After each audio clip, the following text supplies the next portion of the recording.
গ্রীষ্মকাল শুরু হওয়ার আগেই যেন এবছর চোখ রাঙাচ্ছে তাপপ্রবাহ।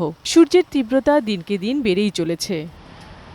এরই মধ্যে দেশের উত্তর পশ্চিমের কয়েক জেলায় তীব্র তাপপ্রবাহ অনুভূত হয়েছে। দেশের বিভিন্ন জেলার উপর দিয়ে মৃদু তাপপ্রবাহ এখনও বয়ে চলছে, ফলে গরম ভোগান্তি বাড়াচ্ছে জনজীবনে।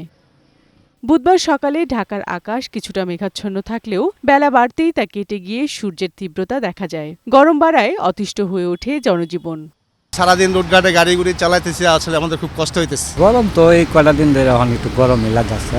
10 মিনিট চলে, 20 মিনিট চলে আবার বসি, ঠান্ডা হই হওয়ার পর আবার চলে। তবে স্বস্তির কথা হলো, উত্তর পূর্বাঞ্চলে বৃষ্টির পূর্বাভাস দিয়েছে আবহাওয়া অধিদপ্তর। বৃষ্টি হলে কমে আসতে পারে গরমের তীব্রতা, তবে তা বেশি দিনের জন্য নয়। এ মাসেই মাঝারি থেকে তীব্র তাপপ্রবাহের কথা জানান আবহাওয়াবিদ। 1 থেকে 2টা বলা হয়েছে তীব্র, আর 2 থেকে 4% বলা হয়েছে মৃদু বা মাঝারি।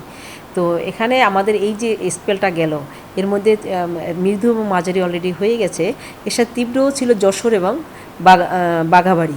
এখানে যশোরে এই বছরের সর্বোচ্চ তাপমাত্রা রেকর্ড করা হয়েছে 41 ডিগ্রি 28 মার্চ। তো এরপরে 12 তারিখের পরে 10-12 তারিখের পরে যে স্পেল আসবে, যেহেতু এপ্রিল উষ্ণতম মাস, নিশ্চয়ই সেটাও উপরে আসবে। দেশের আবহাওয়া প্রধানত শুষ্ক থাকলেও কয়েক জায়গায় দমকা হাওয়া এবং বজ্রসহ বৃষ্টি হতে পারে বলে জানান তিনি। বিউটি সমাদ্দার, বৈশাখী সংবাদ, ঢাকা।